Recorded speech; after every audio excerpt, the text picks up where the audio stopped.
السلام علیکم لسنرس، کیسے ہیں آپ سب لوگ؟ امید کرتی ہوں آپ سب لوگ خیریت سے ہوں گے اور میرے چینل ادبی ایکس کو بہت پسند کر رہے ہوں گے۔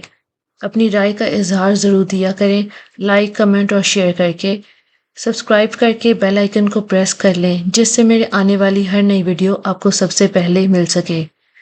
اب میں پڑھنے جا رہی ہوں ناول جنت کے پتے، جو کہ تحریر کیا ہے نمرہ احمد نے۔ ایپیسوڈ 18۔ دوپہر کی ٹھنڈی ٹھنڈی دھوپ سبانجی کے در و دیوار پہ پھیلی تھی۔ ڈوم بلاکس تقریباً ویران پڑے تھے۔ اسپرنگ بریک ابھی ختم نہیں ہوئی تھی اور اسٹوڈنٹس اپنے اپنے ٹورز پہ تھے۔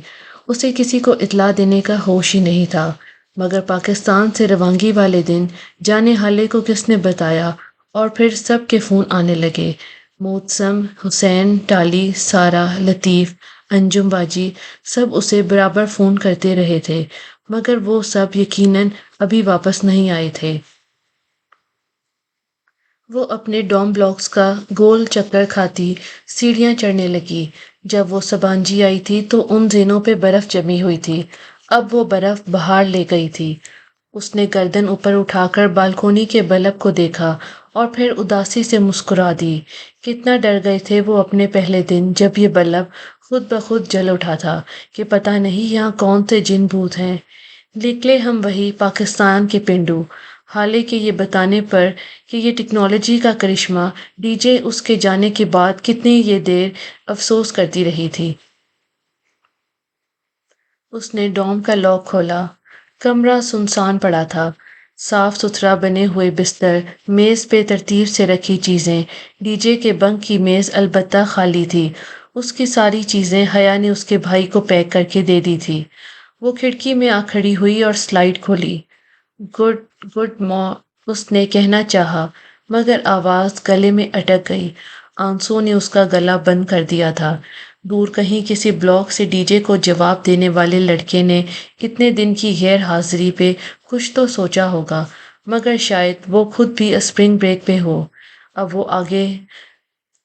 وہ آئے گا، اسے کوئی آواز نہیں آئے گی۔ اسے کیا معلوم کہ اب ساری آوازیں ختم ہو گئی۔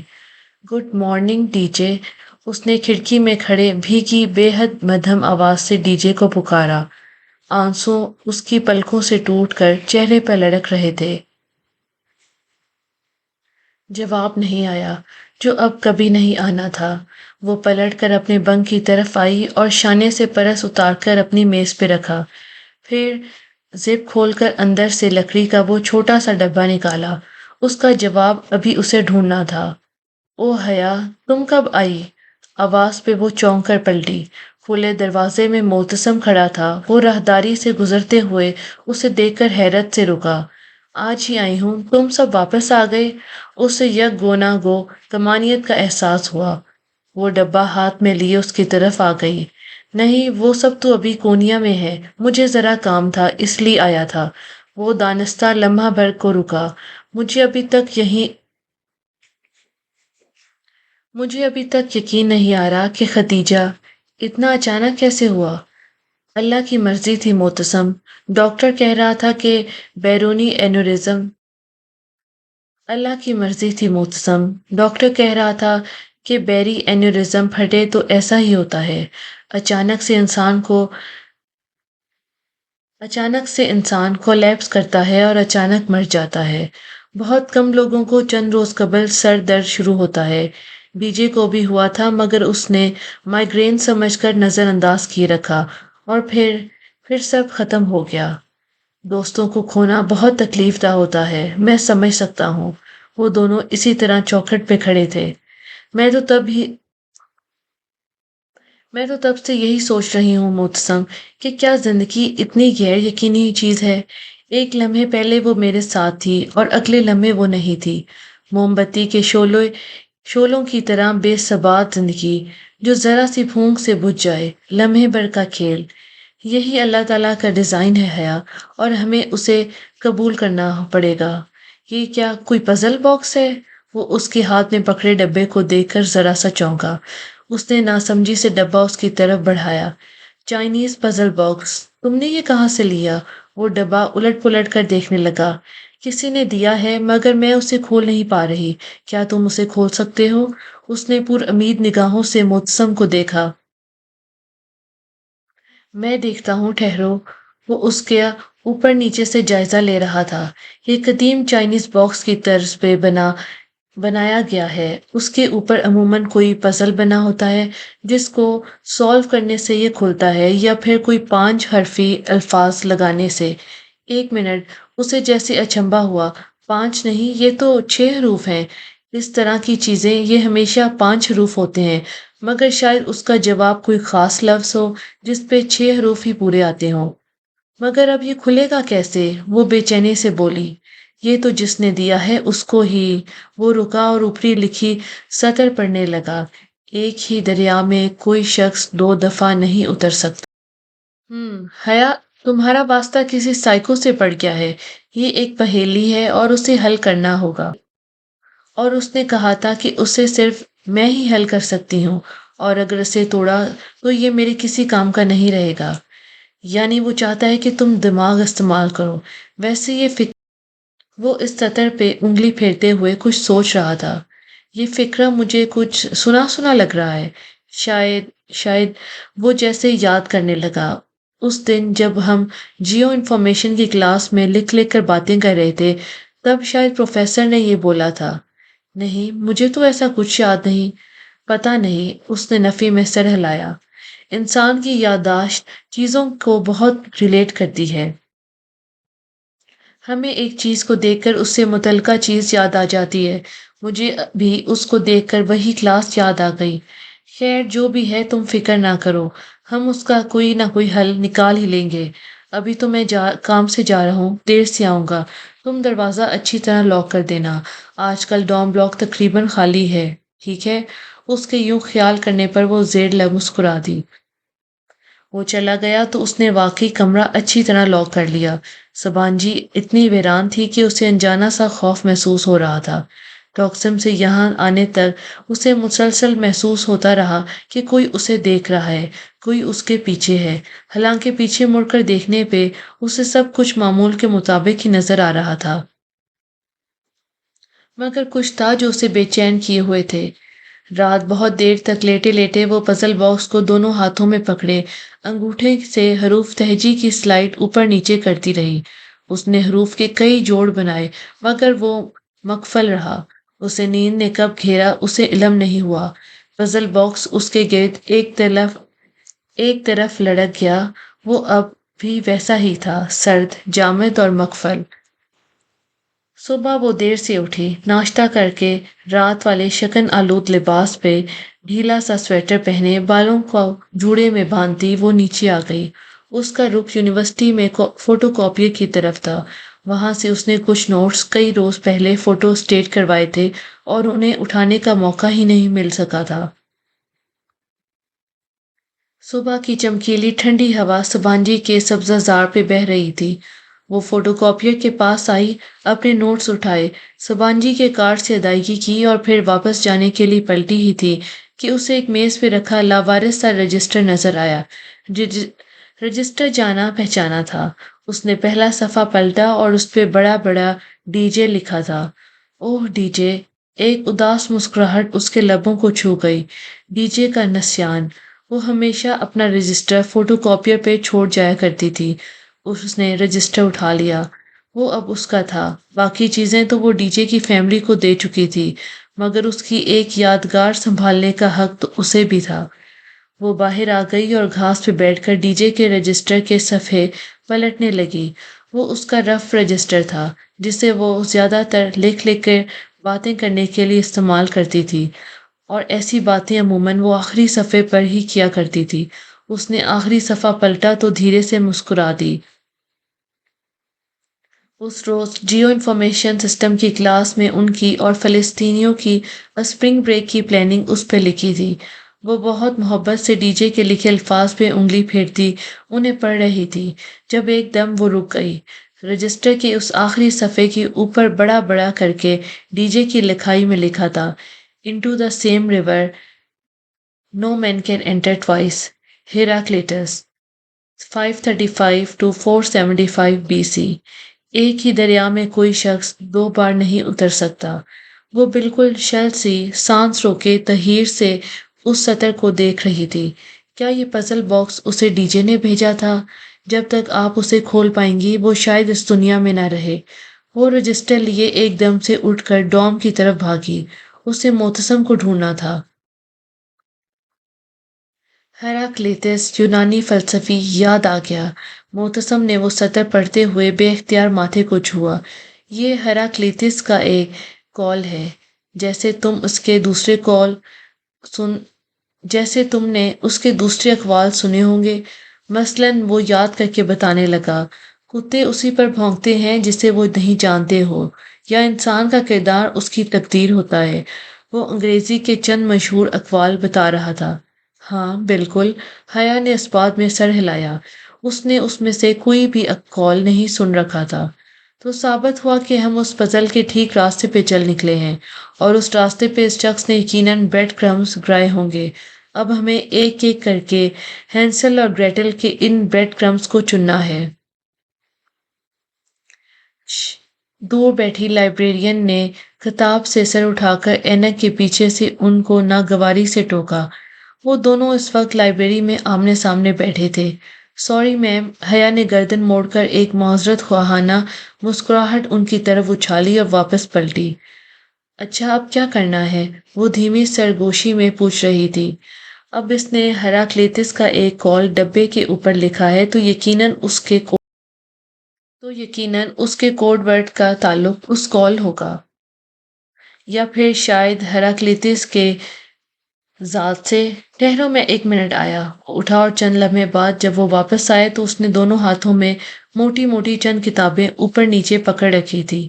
یہ رہا ہیراکلیٹس کا اعمال نامہ۔ اس نے دھپ کی آواز سے 7 کتابیں میز پہ رکھی۔ لائبریرین نے چہرہ اٹھا کر اسے تلملا کر دیکھا۔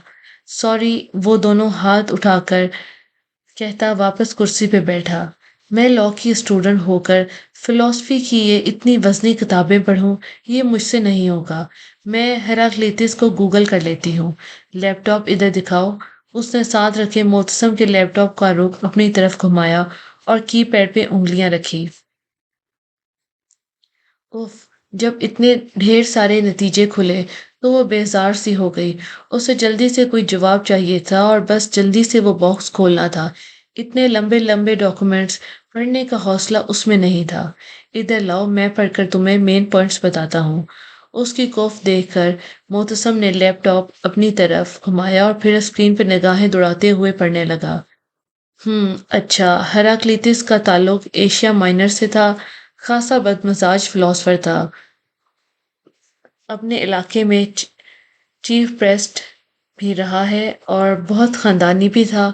بڑے بڑے فلسفیوں کو خاصی حقارت سے دیکھا۔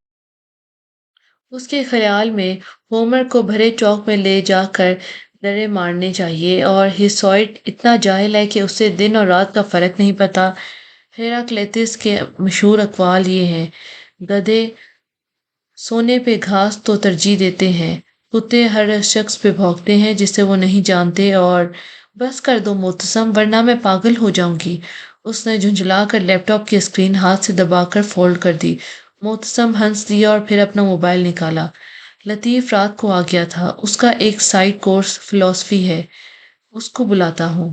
لطیف کو ادھر آنے اور اس کو ساری بات سمجھانے میں 15 منٹ لگے گئے۔ اب وہ معتصم کے ساتھ والی نشست پہ بیٹھا سوچتے ہوئے اس پزل باکس کو دیکھ رہا تھا۔ وہ کیتھولک اور خالصتاً ڈچ تھا، مگر افغانستان میں پیدائش کے وقت لطیف کے نام پر اس کا نام رکھا تھا، اور چونکہ وہ اس کو پہلی خوراک ایک مسلمان نرس نے دی تھی، سو لطیف ذہنی اور اخلاقی طور پر ان فلسطینی لڑکوں جیسا میں تو ہیراکلیٹس نامہ سن کر تنگ آ گئی ہوں، اور اس کے یہ کتوں گدھوں اور حیا نے باکس کی طرف اشارہ کیا۔ دریاؤں والے اقوال میری سمجھ سے تو باہر ہیں۔ ایک منٹ، لطیف ذرا چونکا۔ وہ کتوں اور گدھوں والے اس اقوال ہوں گے، مگر یہ دریا والا صرف اس کا قول نہیں بلکہ اس کی مشہور زمانہ فلسفی ہے، فلکس فلسفی۔ تم نے سن تو رکھی ہوگی۔ میں ہیراکلیتس کا نام آج پہلی دفعہ سن رہی ہوں، کجا کی اس کی فلسفی۔ اوہو، تم نے بلکہ ہر کسی نے یہ فلسفی سن رکھی ہے۔ یہ محاورہ تو تم جانتی ہو نا کہ پلوں کے نیچے سے بہت سا پانی گزر چکا ہے۔ ہاں، اس نے اسبات میں سر ہلایا۔ لطیف آگے ہو کر بتانے لگا، یہ محاورہ دراصل ہیراکلیتس کی اس فلسفی کا نچوڑ ہے۔ وہ کہتا ہے کہ کوئی بھی شخص ایک ہی دریا میں دو دفعہ نہیں اتر سکتا، یعنی کہ جب انسان ایک دفعہ پانی میں قدم رکھ کر نکلتا ہے تو وہ پانی آگے بہہ جاتا ہے۔ پانی اور انسان دونوں ہر لمحہ تبدیل ہوتے ہیں۔ وہ دوبارہ جغرافیہ لحاظ سے تو اسی دریا میں قدم رکھتا ہے، مگر نہ وہ خود ہی پہلے والا انسان ہوتا ہے اور نہ وہ دریا پہلے والا ہوتا ہے۔ سمجھ آئی؟ ہاں، اس نے اسباد میں سر ہلایا۔ اسے قطعاً سمجھ نہیں آئی تھی۔ نہیں، تمہیں سمجھ نہیں آئی۔ دیکھو، جب استنبول میں پہلے دن تم نے باسفورس کا سمندر دیکھا تھا، تب وہ سمندر نہیں تھا جو تم نے کل دیکھا ہے۔ اب نہ تم وہ ہو اور نہ سمندر وہی ہے۔ ہر چیز لمحہ بہ لمحہ بدل جاتی ہے۔ یہ ہے ہیراکلیتس کی فلسفی آف چینج۔ فلسفی آف چینج، حیا نے اسبات میں سر ہلاتے باکس اٹھایا۔ اور تمہیں پتا ہے چینج میں پورے 6 حروف ہوتے ہیں۔ اوہ ہاں، معتصم نے ذرا جوش سے ڈیسک پہ ہاتھ مارا۔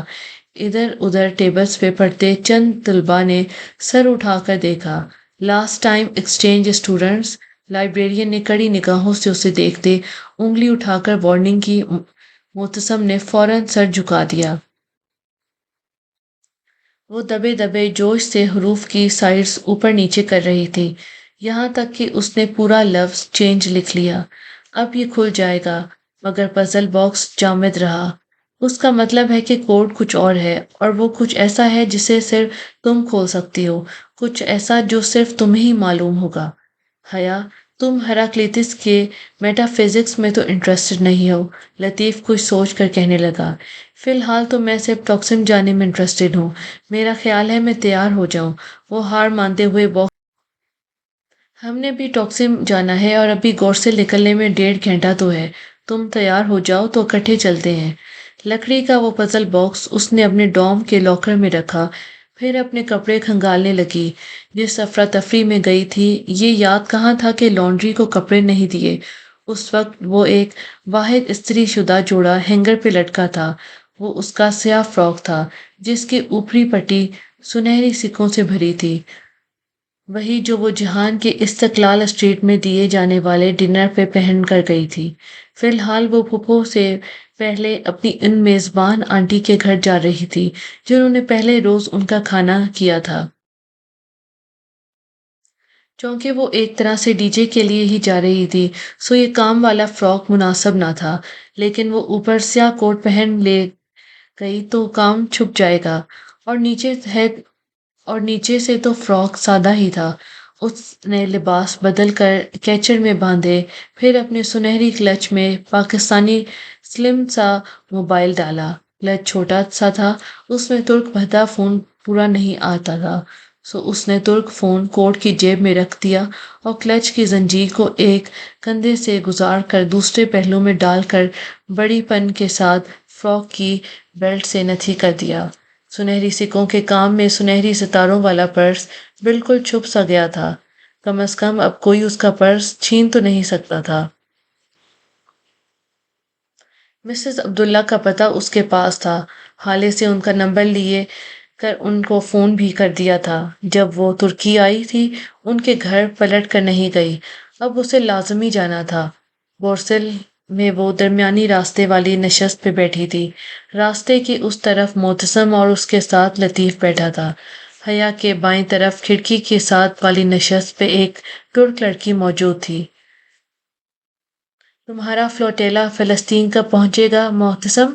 وہ سیاہ کوٹ کی جیبوں میں ہاتھ ڈالے بیٹھی گردن موڑ کر اس سے مخاطب تھی۔ جون میں پہنچ جائے گا۔ اسرائیلی اسے داخل تو ہونے دیں گے نا؟ امید تو ہے، کیونکہ یہ فلوٹیلا ترکی کا ہے اور اس میں بہت سے ممالک کے وفد ہیں، جواب لطیف نے دیا تھا۔ اور اگر اسرائیلیوں نے ایسا نہ ہونے دیا تو؟ آخر بنی اسرائیل سے کسی بھی چیز کی توقع کی جا سکتی ہے۔ تو پھر یہ یاد رکھنا کہ جتنے بنی اسرائیل وہ ہیں اتنے ہم بھی ہیں۔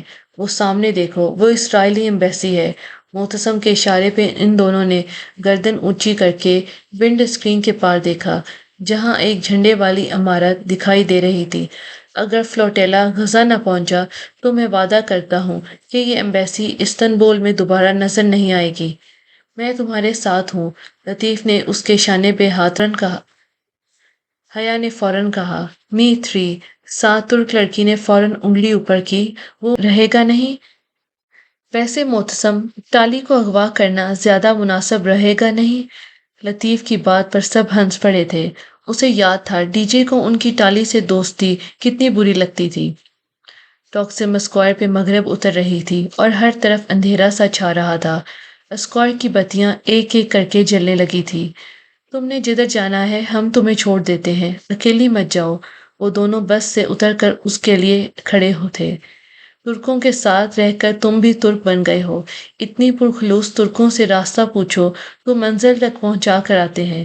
مادام، آپ کو پتہ ہونا چاہیے کہ ان پرخلوص ترکوں کے اس ملک میں ہر سال تقریباً 500 لڑکیاں اغوا کر کے آگے بیچ دی جاتی ہیں، اور یہ ترکی کا سب سے منافع بخش کاروبار ہے۔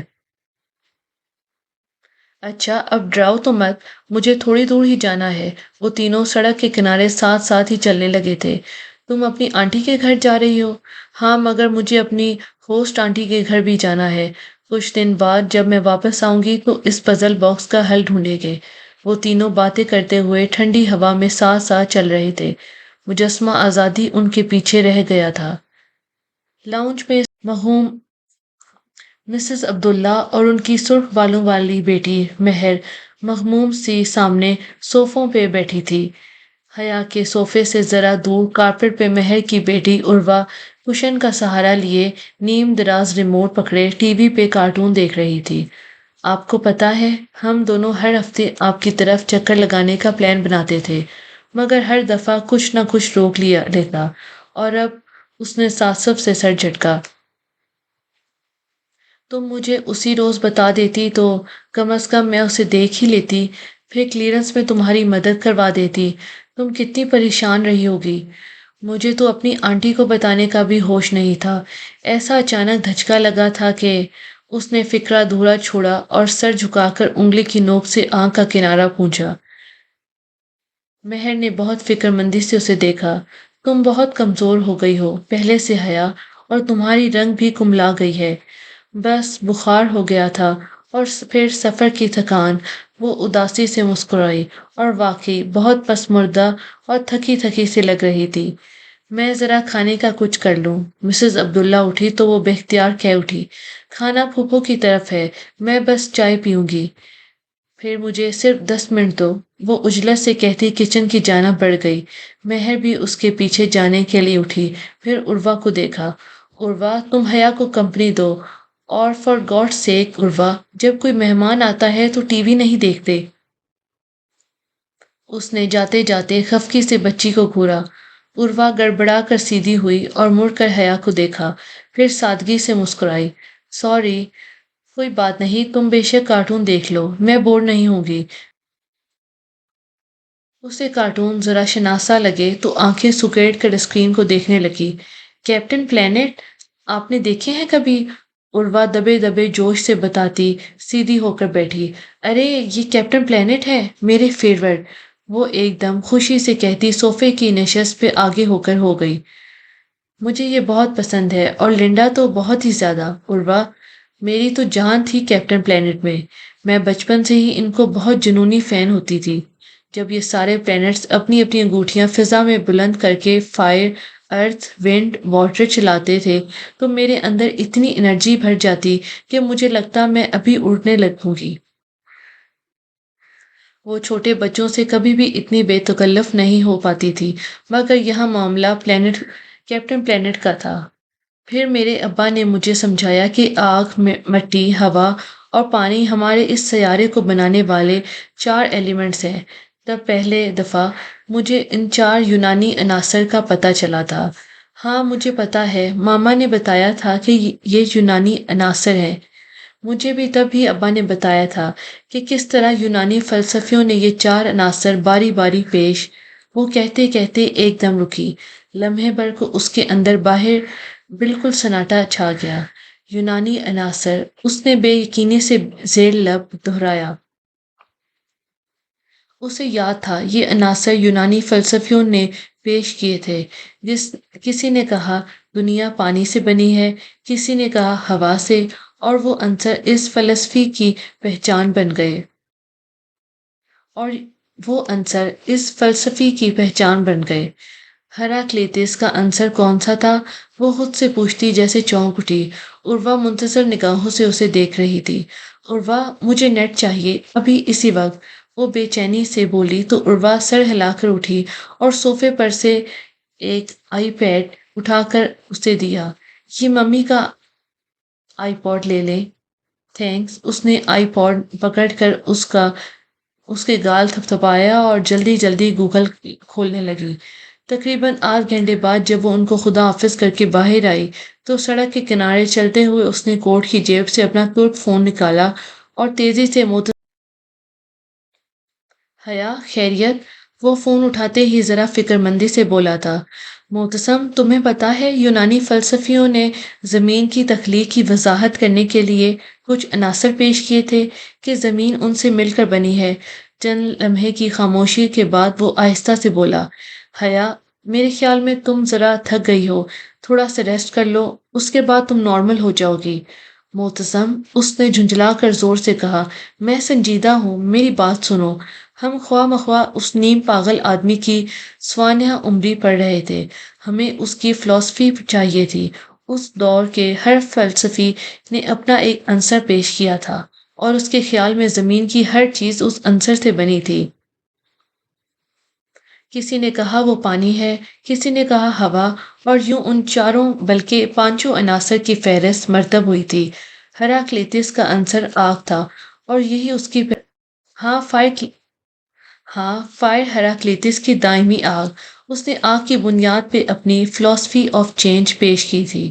معتصم، انسان ایک دریا میں 2 دفعہ کیوں نہیں اتر سکتا؟ کیونکہ انسان اور دریا دونوں ہراکلیتس کے خیال میں آگ سے بنے تھے، اور دنیا میں سب سے زیادہ تبدیل ہونے والی چیز آگ ہے، جو ہر لمحہ بدلتی ہے اور جو ہر چیز کو بدل دیتی ہے۔ اس پزل باکس پہ لکھی بات ایک ہی لفظ کی طرف اشارہ کر رہی ہے، جو ہے فائر۔ وہ کالونی کے سرے پہ کھڑے ہو کر فون پہ کہہ رہی تھی۔ رات گہری ہو گئی تھی اور اسٹریٹ پولز جل اٹھے تھے۔ مگر حیا، فائر میں تو 4 حروف ہوتے ہیں، یہ کوڈ کیسے ہو سکتا ہے؟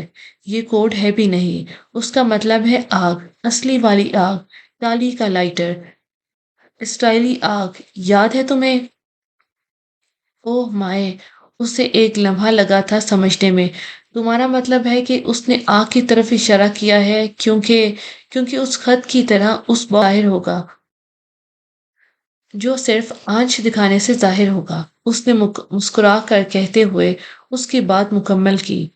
حیرت ہے یہ خیال مجھے کیوں نہیں آیا، کیونکہ تم کافی تھک گئے ہو، ذرا آرام کر لو پھر تم نارمل ہو جاؤ گے، وہ جواباً ہنس دیا تھا۔ چلو پھر تم رات کو واپس آئی تو اس باکس کو کھولیں گے۔ نہیں، میں آج رات واپس نہیں۔ تمہاری اپنی آنٹی یا پھر وہ ہوسٹ آنٹی؟ میں کے پیچھے کسی نے اس کے کان زور سے کھینچا تھا۔ اسے مڑنے یا کبھی تھی۔ کسی نے اس کے منہ پہ ہاتھ رکھا اور کوئی سوئی کی نوک تھی جو اس کی گردن کے آس پاس کہیں کھبی تھی۔ لمحے بھر کا عمل تھا، اس کی آنکھوں کے آگے اندھیرے بادل چھانے لگے۔ وہ چیخنا چاہتی تھی، دل و دماغ کے سن ہونے سے قبل جو آخری بات اس نے سوچی تھی وہ یہ تھی کہ کوئی اسے پیچھے کی طرف گھسیٹ رہا تھا اور پھر ہر طرف اندھیرا تھا۔